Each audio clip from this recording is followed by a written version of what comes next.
Hello guys, ഞാൻ Allen Joseph. എന്നെ പറ്റിയല്ല, എൻ്റെ കോളേജിനെ പറ്റി കേൾക്കാനാണ് നിങ്ങൾ ഈ വീഡിയോ കാണുന്നത് എന്നതുകൊണ്ട് ഞാൻ നേരെ വിഷയത്തിലേക്ക് കിടക്കാം. എന്നെപ്പറ്റി പറഞ്ഞിടത്ത് കോളാക്കണില്ല. ഞാൻ പഠിക്കുന്നത് ISIയിലാണ്. ISIൻ്റെ ബാംഗ്ലൂർ ക്യാമ്പസിൽ. ഒരിക്കൽ കൂടി ഞാൻ പറയാൻ ശ്രദ്ധിച്ച് കേട്ടോ. ISI എന്ന് വെച്ചാൽ ഇന്ത്യൻ സ്റ്റാറ്റിസ്റ്റിക്കൽ ഇൻസ്റ്റിറ്റ്യൂട്ട്. എൻ്റെ അമ്മ ഭയങ്കര കഷ്ട മക്കൾ, ഈ പേര് വഴങ്ങൂല. അതുകൊണ്ട് ഞാൻ ഒറ്റ തവണ പറഞ്ഞിട്ടുള്ളൂ. അപ്പോൾ ഇനി ഞാൻ എന്തായാലും ISI എന്ന് മാത്രമേ പറയാൻ പാടുള്ളൂ. ഇനിയിപ്പോൾ എന്താണെന്ന് മനസ്സിലായില്ലെങ്കിൽ നിങ്ങൾ ഗൂഗിളിൽ തപ്പിക്കോ. അപ്പോൾ പറഞ്ഞു വന്നത്, എൻ്റെ കോളേജ്, ഞാൻ ഈ പഠിക്കുന്ന കോളേജ് ISI ഇന്ത്യയിലെ തന്നെ ഏറ്റവും അണ്ടർ റേറ്റഡ് ആയിട്ടുള്ളൊരു കോളേജാണ്. അണ്ടർ റേറ്റഡിനെ പറ്റി എന്താണെന്ന് വെച്ചാൽ, ഇപ്പം അണ്ടർ റേറ്റഡ് എന്നുള്ള വാക്കിൻ്റെ അർത്ഥമൊന്നും ഞാൻ പറഞ്ഞു തരേണ്ടി വരില്ല എന്ന് വിചാരിക്കുന്നത്. എൻ്റെ തന്നെ ഏറ്റവും അണ്ടർ റേറ്റഡ് ആയിട്ടുള്ള ഒരു കോളേജാണ്. മൊത്തത്തിൽ തന്നെ കണക്ക് വെച്ച് നോക്കുകയാണെങ്കിൽ 5 ക്യാമ്പസുകൾ, മീൻസ് വലിയ സ്റ്റുഡൻസ് പഠിക്കുന്ന 5 ക്യാമ്പസുകളും കൂടാണ്ട് 4-5 ചെറിയ ചെറിയ ഓഫീസുകളും രാജ്യം മൊത്തത്തിൽ ഉണ്ട് ISIക്ക്. നമ്മുടെ മെയിൻ സെൻറ്റർ കൊൽക്കത്തയാണ്. ISI കൊൽക്കത്ത ഭയങ്കര സംഭവമാണ് ഈ സംഭവം ISI. പിന്നെയുള്ള സെൻറ്റർ ഡൽഹിയിൽ ഒരു മെയിൻ സെൻറ്റർ ഉണ്ട്, ബാംഗ്ലൂർ ഒരു സെൻറ്റർ ഉണ്ട്, ചെന്നൈയിലൊരു സെൻറ്റർ ഉണ്ട്, തെസ്പൂർ ഒരു സെൻറ്റർ ഉണ്ട്. തെസ്പൂർത്ത് പുതിയതാണ്. അത് കൂടാണ്ട് വേറെ ചില സെൻറ്ററുകൾ, ഓഫീസുകളൊക്കെ പണിതിട്ടുണ്ട്. അത്രയേ ഉള്ളൂ. അപ്പോൾ പറഞ്ഞു എന്താണെന്ന് വെച്ചാൽ ISIനെ പറ്റി എനിക്ക് വ്യക്തമായിട്ട് പറഞ്ഞുതരാണ് ഞാനിവിടെ ഉള്ളത്. ഓക്കെ, അപ്പോൾ ആദ്യത്തെ കാര്യം, ISI ആകെ കൂടെ പേര് കേട്ടിട്ടുള്ള കൊൽക്കത്ത നഗരത്തിൽ മാത്രമാണ്. ISI കൊൽക്കത്ത വളരെ വളരെ വളരെ പോപ്പുലറാണ്. വളരെ ഒന്നും നമുക്ക് പറയാൻ പറ്റില്ല.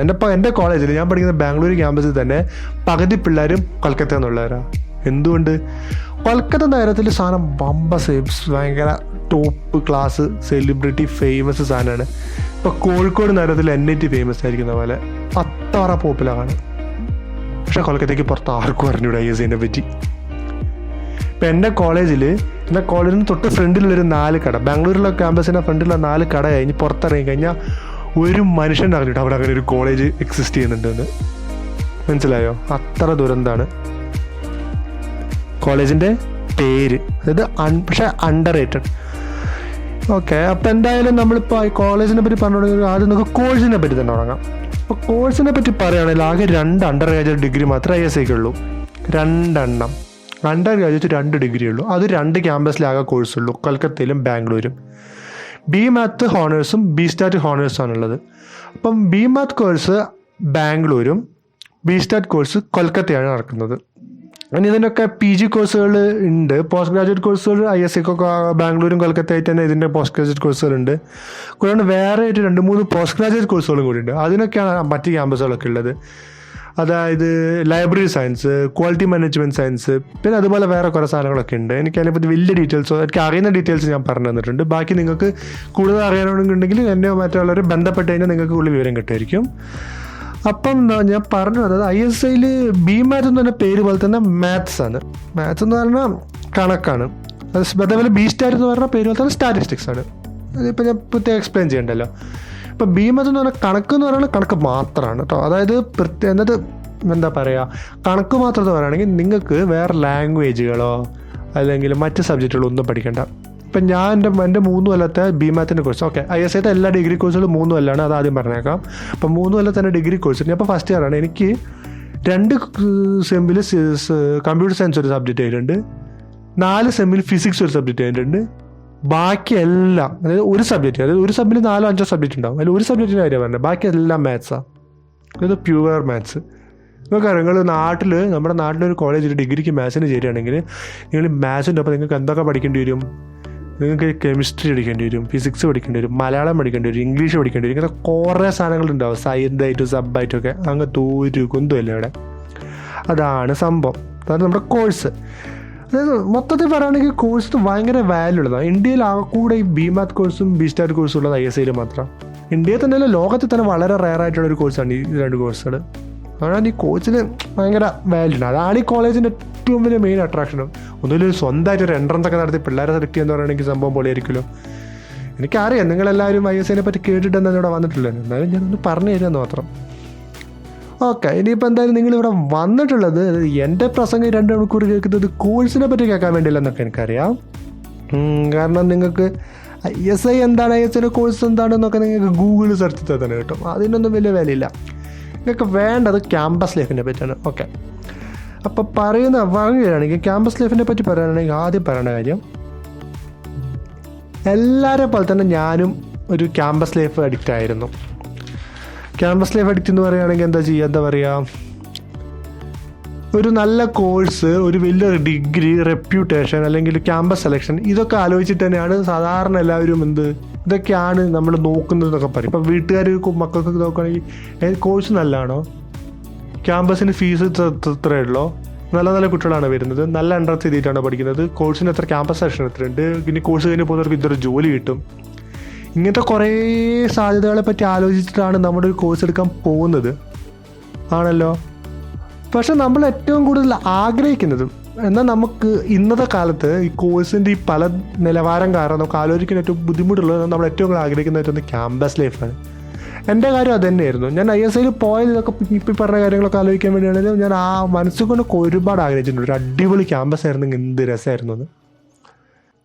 എന്നിട്ട് എന്തായി, കിട്ടി മക്കളെ.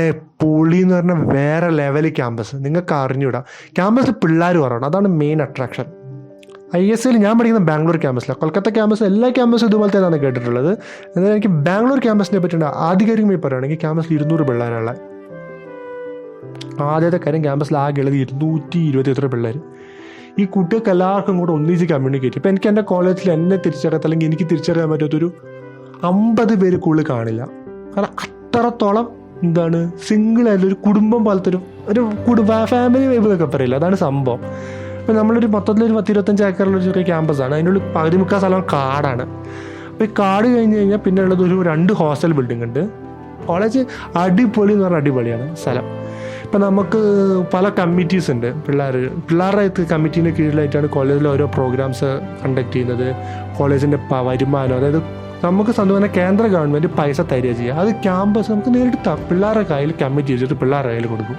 ക്യാമ്പസിൽ ഫെസ്റ്റ് നടത്താൻ വേണ്ടിയിട്ട്, പിള്ളേർക്ക് ടൂർ പോകാൻ വേണ്ടിയിട്ട്. നിങ്ങൾക്ക് വേറെ ഏതെങ്കിലും കോളേജ് പറയാൻ പറ്റുമോ?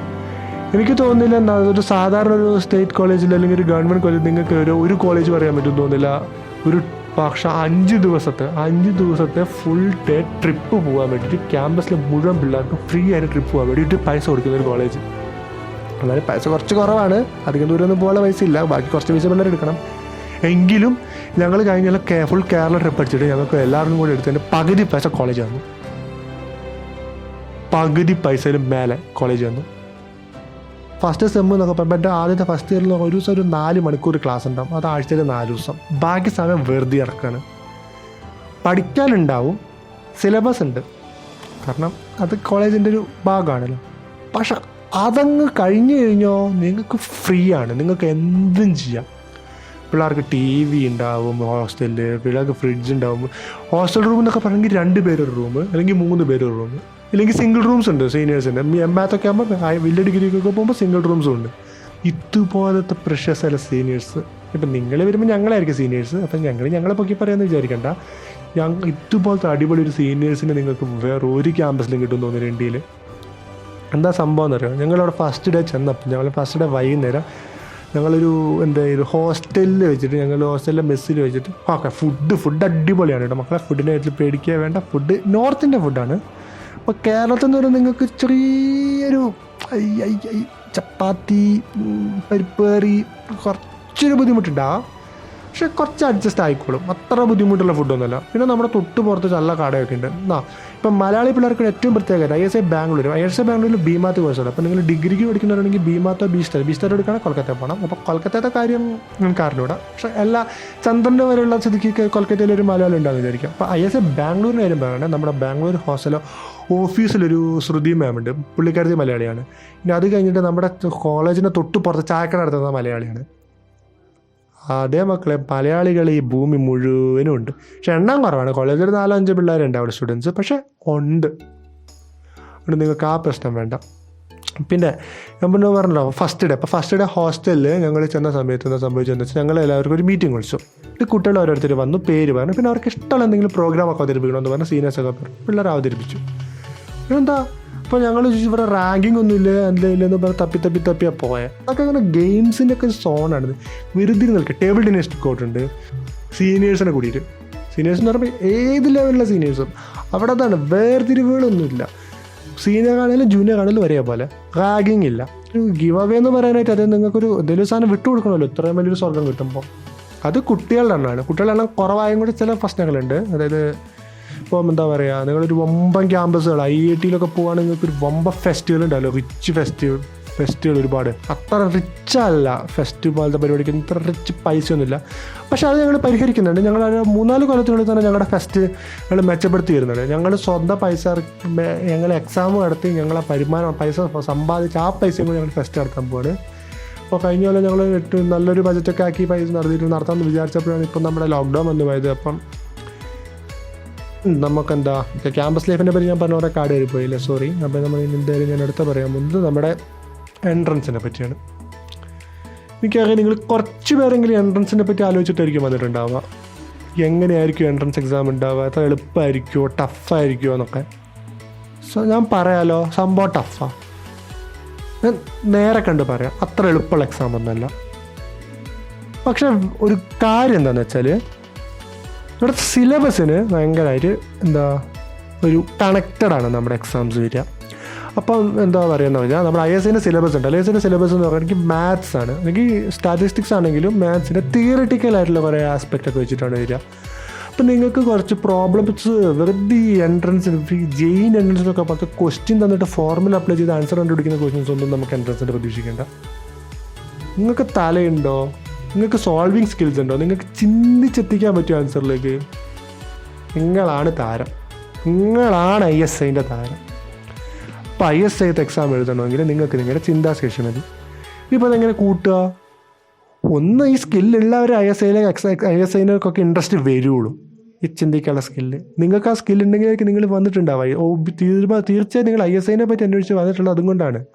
അതുകൊണ്ട് തന്നെ ഞാൻ പറയുന്നത് ഈ വീഡിയോ കാണുന്ന എല്ലാവർക്കും എക്സാം പാസ്സാവാം. നിങ്ങളിപ്പം കേട്ടിട്ടുണ്ടോ മാത്സ് ഒളിമ്പ്യാഡിനെ പറ്റി എത്ര പേര് കേട്ടിട്ടുണ്ട്? ഉണ്ടാവും, നിങ്ങൾ കുറേ പേര് കേട്ടിട്ടുണ്ടോ. ഇവിടെ ISI എന്നൊക്കെ കേട്ടിട്ടുണ്ടെങ്കിൽ മാത്സ് ഒളിമ്പ്യാഡൊന്നും കേൾക്കാതിരിക്കില്ലല്ലോ. അപ്പം മാത്സ് ഒളിമ്പ്യാഡിൻ്റെ ക്വസ്റ്റ്യൻ പേപ്പർ ചെയ്ത് പ്രാക്ടീസ് ഉള്ളവർക്ക് ISIൻ്റെ എക്സാം എളുപ്പമാണ്. പിന്നെ ISIനെ മാത്രമായിട്ട് എക്സാം ചെയ്യുന്ന ഒരു ടൊമാറ്റോ എന്ന് പറഞ്ഞിട്ടൊരു മാഗസിൻ ഉണ്ട്. എൻ്റെ വീട്ടിൽ കൃത്യമായിട്ട് എനിക്ക് അറിഞ്ഞൂടെ, കാരണം ഞാൻ എൻട്രൻസ് അത്ര നേരിട്ട് എഴുതിയതല്ല. ഓക്കെ, ടൊമാറ്റോ മാഗസിൻ ഉണ്ട്. അപ്പോൾ ടൊമാറ്റോ മാഗസിനിൽ നിങ്ങൾക്ക് ക്വസ്റ്റ്യൻ പേപ്പർ കിട്ടും പ്രീവിയസ് ഇയർ. ഇൻ്റർനെറ്റിൽ തന്നെ നിങ്ങൾക്ക് പ്രീവിയസ് ഇയർ ക്വസ്റ്റ്യൻ പേപ്പറുകൾ കിട്ടും. അതായത് ഒരു അടിപൊളി എക്സാമാണ് എൻട്രൻസ് എക്സാം. അതിനൊരു കുറച്ച് ഒബ്ജക്റ്റീവ് ക്വസ്റ്റ്യൻസ് ഉണ്ടാവും, 3-4 തിയറിറ്റിക്കൽ സബ്ജക്റ്റീവ് ക്വസ്റ്റ്യൻസ് ഉണ്ടാവും. അപ്പം നിങ്ങൾക്ക് മാത്സ് എത്രത്തോളം എക്സ്പ്ലെയിൻ ചെയ്യാൻ പറ്റും, നിങ്ങൾക്ക് എത്രത്തോളം ചിന്തിക്കാൻ പറ്റും, നിങ്ങളുടെ ലോജിക്കൽ റീസണിങ് സ്കിൽസ് അനുസരിച്ച് നിങ്ങൾക്ക് എക്സാം എളുപ്പത്തിൽ പാസ്സാവും. കുറച്ച് പ്രാക്ടീസ് ഉണ്ടെങ്കിൽ കിട്ടും. കുറച്ച് പ്രീവിയസ് ഇയർ ക്വസ്റ്റ്യൻ പേപ്പറൊക്കെ നിങ്ങൾ വെബ്സൈറ്റിൽ കിട്ടുന്നതായിരിക്കും. നിങ്ങൾ അത് നോക്കിക്കഴിഞ്ഞാൽ നിങ്ങൾക്ക് മനസ്സിലാവും എന്താണ് എഴുതേണ്ടത്, എങ്ങനെയാണ് എക്സാം എഴുതേണ്ടതെന്നൊക്കെ. ഓക്കെ ഗായ്സ്, അപ്പോൾ ISIനെ പറ്റി ഒരു ചെറിയ ഒരു ചിത്രം, ഒരു കുഞ്ഞ ചിത്രമായി വിചാരിക്കുന്നു. ഇനിയിപ്പോൾ എനിക്കിപ്പോൾ ISI ബാംഗ്ലൂരിനെ പറ്റി ഞാൻ പറഞ്ഞത് ഭൂരിഭാഗം. പക്ഷേ എൻ്റെ കോളേജിലെ സീനിയേഴ്സ് പലരും ISI കൊൽക്കത്തയിൽ ഡിഗ്രിക്ക് പഠിച്ചവർ PGക്ക് വന്നവർ, പിന്നെ ഇവിടെ PhD ചെയ്യുന്നവരെ പല ISI പഠിച്ചവരൊക്കെ ഉണ്ട്. അപ്പോൾ എല്ലാവരും പറയുന്നതെന്ന് വെച്ചാൽ ISI എല്ലായിടത്തും ഇത് തന്നെയാണ്. പിന്നെ നിങ്ങൾ ഭൂരിഭാഗം പേരും ഡിഗ്രിക്ക് പോകുന്നവരാണെങ്കിൽ ഡിഗ്രിക്ക് 2 ക്യാമ്പസുകളാണ് മെയിനായിട്ടുള്ളത്, ബാംഗ്ലൂരും കൊൽക്കത്ത ബാംഗ്ലൂർ അപ്പോൾ തന്നെയാണ്. കുറച്ചും കൂടെ വലുതാണ്, കുറച്ചും കൂടെ റിച്ചാണ് അവർ, ഇത്രയും കൂടെ പിള്ളേരുണ്ടെന്ന് തോന്നുന്നു. അവർക്കപ്പോൾ ഫസ്റ്റൊക്കെ കുറച്ചും കൂടെ വമ്പം പരിപാടിയാണ്, ക്യാമ്പസിൻ്റെ ഭയങ്കര പേരാണ്. അതില്ല അവിടെ ബാംഗ്ലൂർ, പക്ഷേ അടിപൊളിയാണ്. പിന്നെ നമ്മുടെ കേരളത്തിലെ പിള്ളേർക്കാണ് വലിയൊരു അഡ്വാൻറ്റേജ്. ഇപ്പം മാത്ത് പഠിക്കുന്നവർക്ക് ഒരു അഡ്വാൻറ്റേജ് എന്താണെന്ന് വെച്ചാൽ ബാംഗ്ലൂർ നമ്മുടെ മൈസൂർ റോഡില്ലേ, മൈസൂരിൽ നിങ്ങൾ ബാംഗ്ലൂർ പോയിട്ടുള്ളവർക്കൊക്കെ അറിയാം, കേരളത്തിലേക്ക് വരാൻ ഭയങ്കര എളുപ്പമാണ് ISIൻ്റെ ക്യാമ്പസ്. റോഡിൻ്റെ ഫ്രണ്ടിൽ തന്നെ മെട്രോ സ്റ്റേഷനാണ്. മെട്രോ സ്റ്റേഷൻ ഇപ്പോൾ വരുന്നേ ഉള്ളൂ. അപ്പോൾ നമ്മുടെ ഇപ്പോൾ 2020 അനുസരിച്ച് മെട്രോ സ്റ്റേഷൻ പണി നടക്കുന്നതേ ഉള്ളൂ. മെട്രോ സ്റ്റേഷൻ ഒരു 15 രൂപേൻ്റെ ബസ് ടിക്കറ്റ് എടുത്താൽ നിങ്ങൾക്ക് മെട്രോ സ്റ്റേഷനിലെത്താം. ടൗൺ ഫുൾ എങ്ങോട്ട് പോകാം മെട്രോ വെച്ചിട്ട്. കോളേജിൻ്റെ ഫ്രണ്ടിൽ നിന്ന് തന്നെ നിങ്ങൾക്ക് കേരളത്തിലേക്ക് ബസ് കിട്ടും, ഡയറക്റ്റ് ബസ്സുകൾ കിട്ടും. KSRTC ബുക്ക് ചെയ്താണെങ്കിൽ കോളേജിൻ്റെ ഫ്രണ്ടിൽ അവരോട് പറഞ്ഞാൽ, ട്രെയിൻ കണ്ടക്ടറോട് പറഞ്ഞാൽ നിർത്തി തരും. പിന്നെ കൊൽക്കത്തത്തെ കാര്യം എന്തായാലും ഫ്ലൈറ്റ് ടിക്കറ്റ് ആയിരിക്കും എല്ലാവരും. അത് പിന്നെ കൊൽക്കത്തേൻ്റെ യാത്രാ സൗകര്യത്തെ പറ്റി ഞാൻ ഒരുപാടൊന്നും പറയുന്നില്ല. ബാക്കി ക്യാമ്പസ് തിസ്പൂർ, ഡൽഹി, ചെന്നൈ, PC മഹാലനോബസ് ആണ് ISI സ്ഥാപിച്ചത്. അദ്ദേഹത്തെ ഒരു വലിയൊരു മാത്തമാറ്റീഷ്യനായിരുന്നു. അദ്ദേഹത്തെ പറ്റി നിങ്ങൾക്ക് തന്നെ സ്വയം കുറേ അറിയുന്നത് ചോദിച്ചാൽ എനിക്ക് ഒരുപാടൊന്നും പറഞ്ഞു തരാൻ അറിഞ്ഞൂടാ, പക്ഷെ എനിക്ക് അറിയുന്നത്ര ഞാൻ പറഞ്ഞുതരാം. അദ്ദേഹമാണ് ഇന്ത്യൻ സ്റ്റാറ്റിസ്റ്റിക്സിൻ്റെ പിതാവ് എന്ന് അങ്ങനെയാണ് അദ്ദേഹം അറിയപ്പെടുന്നത്. അദ്ദേഹം സ്റ്റാറ്റിസ്റ്റിക്സിനോട് ചെയ്തിട്ടുള്ള സംഭാവനകൾ വളരെ വലുതാണ്. അപ്പം അദ്ദേഹം ഇന്ത്യയിൽ ചെയ്തിട്ടുള്ള വലിയൊരു സംഭാവനയാണ് ISA സ്ഥാപിക്കുക എന്നുള്ളത്. അപ്പം അത്യാവശ്യം പഴക്കമുള്ള സ്ഥാപനമാണ്. പ്രൊഫസേഴ്സ് എന്നൊക്കെ പറയുകയാണെങ്കിൽ മിനിമം PhD ഉള്ളവരാണ്. എല്ലാവർക്കും മിനിമം PhD എങ്കിലും കാണും. ചിലവരൊക്കെ രാജ്യം മുഴുവൻ പ്രശസ്തരായ പ്രൊഫസേഴ്സൊക്കെയാണ് നിങ്ങൾക്ക് ക്ലാസ് എടുക്കുന്നത്. ഇപ്പം ഞങ്ങൾക്ക് ക്ലാസ് എടുക്കുന്ന ശിവ എന്ന് പറഞ്ഞ സാറ് ശിവ ആത്രയ, നിങ്ങൾ ചിലപ്പോൾ കേട്ടിട്ടുണ്ടാവും, ഡോക്ടർ ശിവ ആത്രയ ഇന്ത്യയിലെ ഏറ്റവും പ്രശസ്തനായ ഒരു സ്റ്റാറ്റിസ്റ്റീഷ്യനാണ്.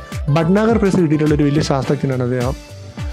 അപ്പം ഭട്നാഗർ പ്രൈസ് ഒക്കെ കിട്ടിയിട്ടുള്ള വേറെ പിന്നെ 2 പേര് ഞങ്ങളുടെ കോളേജിൽ 2 പ്രൊഫസേഴ്സ്, ഞങ്ങൾക്ക് ഫസ്റ്റ് ഇയർ പഠിപ്പിച്ച 2 പ്രൊഫസേഴ്സൊക്കെ ഭട്നാഗർ പ്രൈസ് കിട്ടിയിട്ടുണ്ട്. അപ്പോൾ ഇതാണ് ISIനെ പറ്റി നിങ്ങൾക്ക് കൂടുതൽ വിവരങ്ങൾ അറിയാൻ താല്പര്യമുണ്ടെങ്കിൽ നിങ്ങൾ ISIൻ്റെ വെബ്സൈറ്റിൽ സന്ദർശിക്കുക, അല്ലെങ്കിൽ എന്നെ കോൺടാക്ട് ചെയ്താൽ മതിയോ. എൻ്റെ കോൺടാക്ട് വിവരങ്ങൾ നിങ്ങൾക്ക് കിട്ടുമെന്ന് വിചാരിക്കണം. അപ്പോൾ എന്തായാലും ബൈ, ടാറ്റ. നിങ്ങളെല്ലാവരും ട്രൈ ചെയ്യുക, നിങ്ങൾ മാക്സിമം ശ്രമിക്കുക ISIൻ്റെ എൻട്രൻസ് പാസ്സാകാൻ വേണ്ടി, ISIയിലേക്ക് കിട്ടാൻ വേണ്ടിയിട്ട്. ഇതുപോലത്തെ ഒരു ക്യാമ്പസ് അണ്ടർ റേറ്റഡ്, ഞാൻ ആദ്യം പറഞ്ഞല്ലോ അണ്ടർ റേറ്റഡ്, അതായത് നിങ്ങൾ വിചാരിക്കാത്ത അത്ര നല്ല സ്പെക്സാണ് ISIക്ക് ഉള്ളത്. ഇത്രയും ഇന്ത്യയിലെ തന്നെ ഏറ്റവും മികച്ചൊരു ക്യാമ്പസാണ്. പക്ഷെ എന്താ പ്രശ്നം എന്താണെന്ന് വെച്ചാൽ ആ പകുതി മുക്കാൽ ആൾക്കാർക്ക് അറിഞ്ഞൂടാ ഇങ്ങനെ ഇത്ര നല്ലൊരു ക്യാമ്പസ് ആയതെന്ന്. അതാണ്. എന്തായാലും ശരി ഗൈസ്, ബൈ.